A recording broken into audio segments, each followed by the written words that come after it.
A paz do Senhor, meus amados e queridos irmãos. Aqui quem vos fala é o pastor Heber Ramos, aqui da Igreja Sede. E eu estou aqui para finalizar o capítulo 9 do livro de Juízes. Durante toda esta semana, nós estamos estudando a vida de Abimeleque, filho do juiz Gideão. Gideão teve esse filho em Siquém com uma concubina. E Abimeleque, ele colocou algo em seu coração e ele disse: eu vou ser rei em Israel. Abimeleque significa meu pai é rei. E nós vimos durante esta semana que Abimeleque ele era um homem mau, era um homem arrogante, era um homem sanguinário. O seu mau caráter representa Satanás e ele era um homem com essas terríveis características. Então, no áudio de ontem, nós vimos que ele acaba com a cidade de Siquém, com os moradores de Siquém. Gaal tenta lutar com Abimeleque, não consegue, foge. Ele arma uma emboscada, divide o seu grupo em 3 grandes esquadrões, em 3 grandes bandos, e ele consegue armar a emboscada e mata os que estavam no campo, mata os que estavam na cidade, joga sal na cidade, que era um costume da época, para dizer que aquela cidade, pelo menos durante um século e meio, não poderia ser reconstruída, e aí ele consegue vencer aquele povo que estava ali em Siquém. E no versículo 47 vai continuar essa história. Versículo 47, nós paramos ontem no 46. Agora nós vamos entrar aqui para o versículo de número 47. A Bíblia diz no versículo 47 que: e contou-se a Abimeleque que todos os cidadãos da torre de Siquém se haviam congregado, ou seja, havia um grupo ainda que correu para a torre de Siquém. Nestas cidades havia uma torre, e essa torre servia para isso, para refúgio. Acontecia algum problema, uma guerra, eles corriam para essa torre. Então, quando Abimeleque soube que aquele grupo de pelo menos 1000 homens, é o que a Bíblia diz, pelo menos 1000 homens e mulheres, correram para a torre com medo de Abimeleque, o que Abimeleque faz? O povo da torre de Siquém viu que Abimeleque não estava brincando, que Abimeleque estava com sangue nos olhos, ia matar, queria conquistar todo aquele território. Quando o povo viu que isso não iria mudar, que realmente Abimeleque iria colocar em ação aquele desejo maligno, eles correm para a torre. Eles foram se refugiar nesta torre que havia perto do templo de Baal-Berite. Então, quando Abimeleque tomou conhecimento que eles estavam ali, ele mandou o seu povo, a sua gente, acompanhá-lo ao Monte Salmão, onde começou a cortar e a juntar lenha, que depois transportou aos ombros. Interessante, Torre de Siquém significa ombro. Torre de Siquém significa ombro. E ele fala: o que eu fizer, vocês façam a mesma coisa. Então ele começou a cortar lenha e transportou nos ombros. E ele falou: façam depressa como eu. Abimeleque disse para o seu povo. Então cada homem trouxe assim um fardo de lenha, que veio depositar junto da fortaleza, seguindo o exemplo de Abimeleque, fazendo uma pilha encostada às muralhas dessa torre. Eu estou colocando aí agora uma imagem dessa torre, semelhante, a essa torre que havia na cidade de Siquém. O povo estava dentro da torre. Abimeleque coloca ali ao lado, do lado de fora, do lado externo da torre, de modo que todo o povo da torre de Siquém, cerca de 1000 homens, morreram queimados. Ele colocou fogo na torre e matou mais de 1000 pessoas. Este Monte Salmão vai ser mencionado novamente lá em Salmo capítulo 68, versículo 15. Era uma espécie de uma montanha escura, de madeira grossa, perto de Siquém. e muitos dizem que era uma espécie de floresta negra. Então Abimeleque, ele coloca fogo, mata mais de 1000 pessoas, e aí se cumpre a maldição de Jotão, lá do versículo 20. Jotão, irmão de Abimeleque, o sobrevivente. E ele fala, mas se não, que saia fogo de Abimeleque e consuma os cidadãos de Siquém. Então, queridos, Abimeleque consegue mais uma vitória. O que eu disse ontem, não é uma vitória, né? Ele consegue matar aquele povo. Algo que não está no coração de Deus. Ele quer tomar força. E não está nem aí. Quem vier na frente dele, ele vai partir para cima mesmo. E é o que ele faz. Ele sobe agora um pouquinho para Tebes. Ele estava ali próximo de Siquém, ali em Arumá, aquela coisa toda, e ele então agora sobe mais um pouquinho e vai para a cidade de Tebes. E Tebes também tem lá uma torre. Tebes era um lugar cerca de 11 milhas a nordeste de Siquém, na estrada para Bet-Sean, a moderna Tabas. Então Abimeleque liderou seu exército contra este lugar por sua participação na conspiração dos homens de Siquém. Mas quando ele se aproximou da torre forte, para a qual seus habitantes haviam fugido por segurança e estava prestes a disparar, aí acontece algo que ele não esperava. Acontece algo que ele não esperava. E aí, queridos, ele vai para Tebes e o povo faz a mesma coisa. Aquele povo que foi para a torre de Siquém faz a mesma coisa, corre para a torre de Tebes. E aí algo acontece. A Bíblia diz, irmãos, que ele corre para lá para matar aquele povo. Só que nós temos que aprender, e nós estamos aprendendo, estamos vendo isto, que Deus sempre se utilizou de pessoas anônimas para realizar grandes feitos e proezas ao longo da história. Nós vemos isto na palavra de Deus. Quando Naamã foi ali, estava leproso, Deus usou uma anônima, uma menina anônima, não traz o nome dela. Estava ali na casa dele, era empregada da esposa de Naamã. Naamã leproso, o que ela fala? Oxalá. Se o meu Senhor estivesse lá em Samaria, lá tem um homem de Deus, lá, Eliseu, e se ele estivesse lá, ele seria curado desta lepra. E aí os irmãos conhecem a história, está lá em 2 Reis, capítulo 5. Então Deus usou uma pessoa anônima. Então Deus sempre se utilizou de pessoas anônimas para realizar grandes feitos e proezas. Se você pegar a Bíblia, você vai encontrar várias histórias da palavra do Senhor. Então, Deus pega e usa uma mulher aqui no livro de Juízes. Deus já havia usado a grande juíza Débora, comentada aí pela nossa pastora Geise Ramos, e nós aprendemos com ela como que Deus fez na vida de Débora. Agora Deus usa uma outra mulher aqui. Ele usa uma mulher para salvar os moradores de uma cidade de sua total destruição. Abimeleque era um homem mau, irmãos. Abimeleque era um homem arrogante, era um homem sanguinário.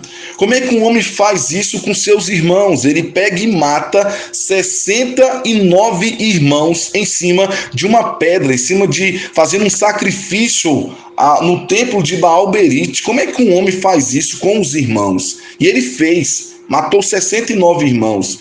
E ele domina por 3 anos sobre Israel.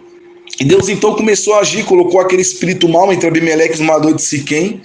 Os cidadãos de Siquém se levantaram contra Abimeleque, e Abimeleque, através desse levante de Gaal, acaba matando, subjuga a cidade de Siquém, coloca fogo na torre e mata mais de 1000 pessoas, entre homens e mulheres.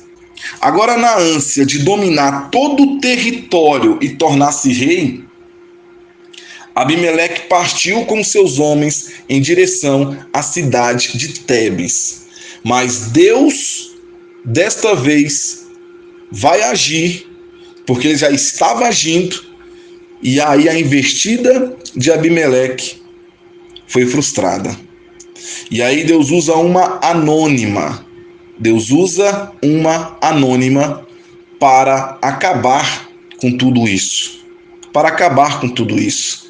Ele vai a Tebes, as pessoas estão encurraladas ali na torre, e aí o versículo 51 fala: havia, porém, no meio da cidade uma torre forte, e todos os homens e mulheres e todos os cidadãos da cidade se acolheram a ela, e fecharam após si as portas, e subiram ao telhado da torre. E subiu-se ao telhado da torre. O versículo 50 fala: então Abimeleque foi-se a Tebes, e a sitiou e a tomou. A sitiou e a tomou. Ele cerca Tebes, ele toma Tebes e fala: agora já foi. Agora já foi, já cercamos, já conseguimos e vamos agora executá-los. Vamos acabar com tudo isso e eu vou dominar todas as coisas. Diz a palavra do Senhor no versículo 52. E Abimeleque veio até a torre e a combateu, e chegou-se até a porta da torre para a queimar. Para a queimar. Ele queria queimar como ele fez em Siquém. Porém, irmãos, ele não contou com a habilidade de certa mulher, que nós não sabemos o nome, não sabemos nada da sua família, não sabemos se era casada, não sabemos se tinha filhos. É uma mulher anônima, é uma mulher desconhecida. E esta mulher, de certa forma, ela foi colocada ali já num ponto estratégico. Porque quando Abimeleque avança até a torre e se aproxima da porta, a mulher pega uma pedra e joga em cima da cabeça de Abimeleque. Foi certeiro, pontaria 100%, e cai em cima da cabeça de Abimeleque.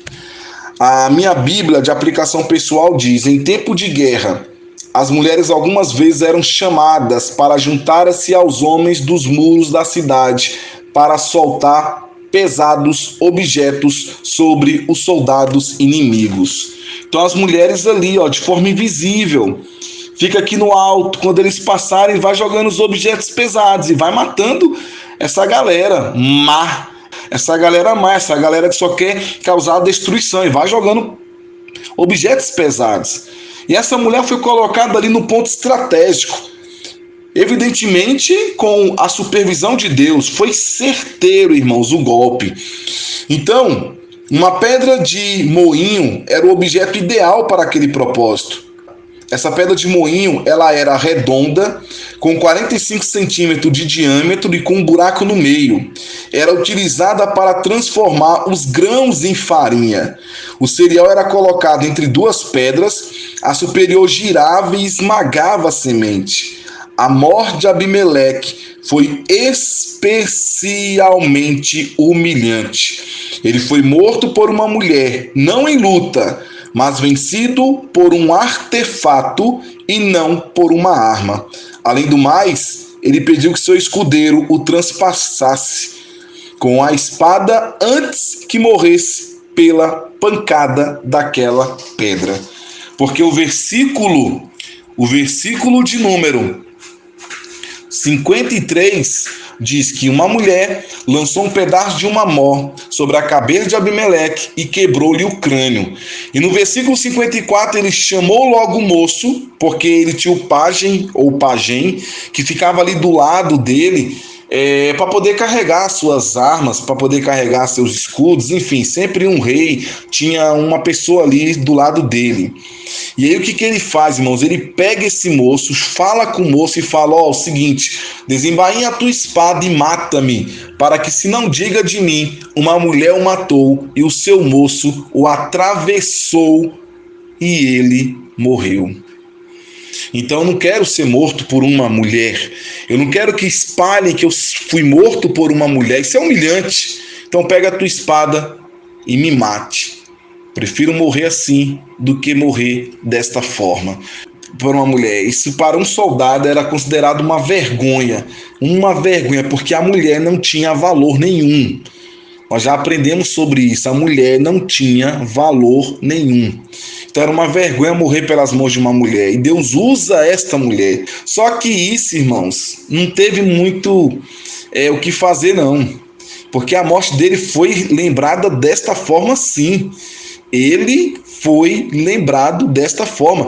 Olha só, segundo Samuel, capítulo 11, versículo 21, naquela história ali de Davi com Betseba, no versículo 21 diz: quem feriu Abimeleque, filho de Jeru-Bezete, ou Jerubaal, ou Gideão, é a mesma coisa. Quem feriu Abimeleque, filho de Gideão, não lançou uma mulher sobre ele do muro, um pedaço de uma mor corredora de que morreu em Tebes? Então não adiantou muito para ele, não.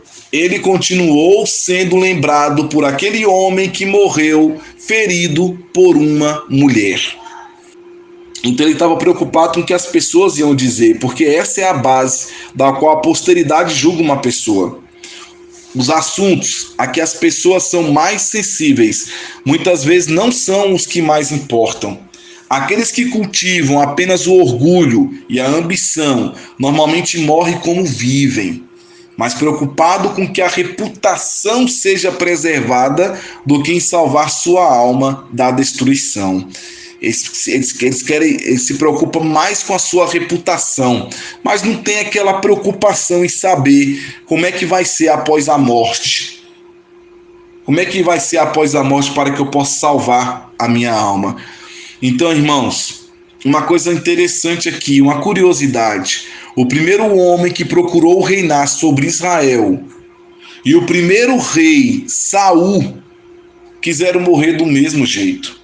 A Bíblia diz no versículo 31, 3 e 4 de 1 Samuel, diz que a peleja se agravou contra Saul e os flecheiros o alcançaram e muito temeu por causa dos flecheiros. Então disse Saul ao seu pajem de arma: arranca a tua espada e atravessa-me com ela, para que porventura não venha estes incircuncisos e me atravesse e escaneie de mim. Porém o seu pajem de arma não quis, porque temia muito. Então Saul tomou a espada e se lançou sobre ela. Então, assim como Saul, Abimeleque quis manter o seu orgulho até a morte. Esse incidente, assim como a presença de um espírito mau da parte de Deus, ressalta uma grande semelhança entre Saul e Abimeleque. Então, irmãos, encerrando aqui. Então chamou logo o moço que levava suas armas, aqui no 54, e disse-lhe: desembainha a tua espada e mata-me, para que se não diga de mim uma mulher o matou. E o seu moço atravessou e ele morreu. Vendo, pois, os homens de Israel que já Abimeleque era morto. Interessante, né? Ele matou os irmãos em cima de uma pedra e morreu desta forma, com a pedrada na cabeça. Versículo 55, vendo, pois, os homens de Israel que já Abimeleque era morto, foram-se cada um para o seu lugar.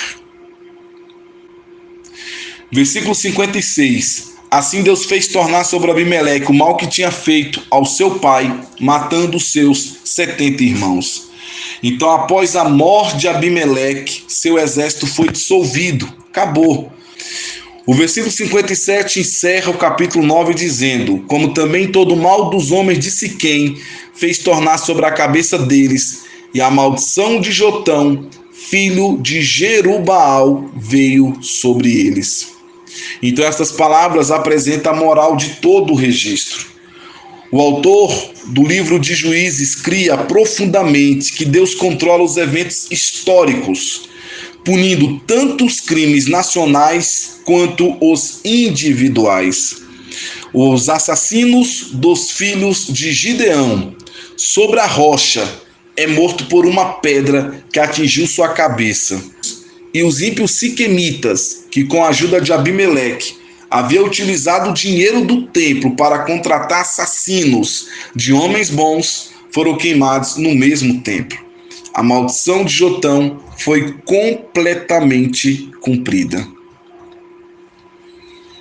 E aí, meus queridos irmãos, nada disso era para ter acontecido se lá atrás, Gideão, após a morte de Gideão, o povo tivesse continuado a servir a Deus. Mas pelo contrário, eles deixaram de servir a Deus, eles começaram a seguir Baal Berite, se alia com um homem com coração cheio da maldade. E qual foi o fim disso tudo? Morreram.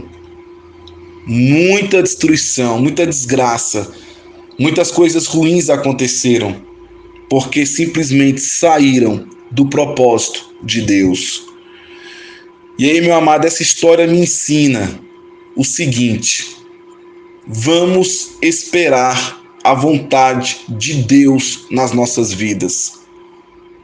Não era para Abimeleque se meter a ser rei.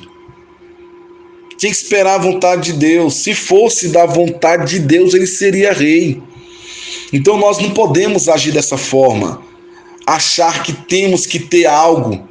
E se Deus não fala, então eu vou fazer da minha própria maneira, do meu jeito, da minha forma. Eu vou agir. É onde o diabo entra. É onde o diabo domina e ele começa a ditar as regras. E começa a falar como tem que ser feito. E olha só, ele foi matando os irmãos, matou os homens de Siquém, e foi matando quem estava na torre, mas quando chegou em Tebes, aí, como diz o ditado, a casa caiu. A casa caiu. Levou logo uma pancada na cabeça, quebrou o crânio, seu soldado vai lá, mete uma espada no peito, foi morto de uma forma humilhante. E aí, meus amados irmãos, nós temos que esperar a vontade de Deus nas nossas vidas. Primeiro passo é não sair da vontade de Deus. Segundo passo é não seguir ídolos. Terceiro passo é não fazer conforme a minha vontade, conforme o meu pensar. Eu tenho que fazer tudo de acordo com a vontade de Deus, esperando o momento certo, a hora certa, porque na hora certa Deus age, Deus responde e Deus cumpre todas as coisas. E aquele sangue inocente não foi derramado em vão. Meus amados, muito obrigado. Que Deus abençoe. Eu quero agradecer ao pastor Gedeon Júnior pelo convite, à pastora Loide Ramos, e que Deus possa abençoar a vida de cada um dos amados irmãos. E amanhã, se Deus permitir, vamos continuar aqui entrando na história de um outro juiz de Israel. Este sim foi chamado por Deus. Este sim foi chamado pela vontade do Senhor. Então que Deus abençoe. Um forte abraço. Fique com Deus e a paz do Senhor Jesus. Amém.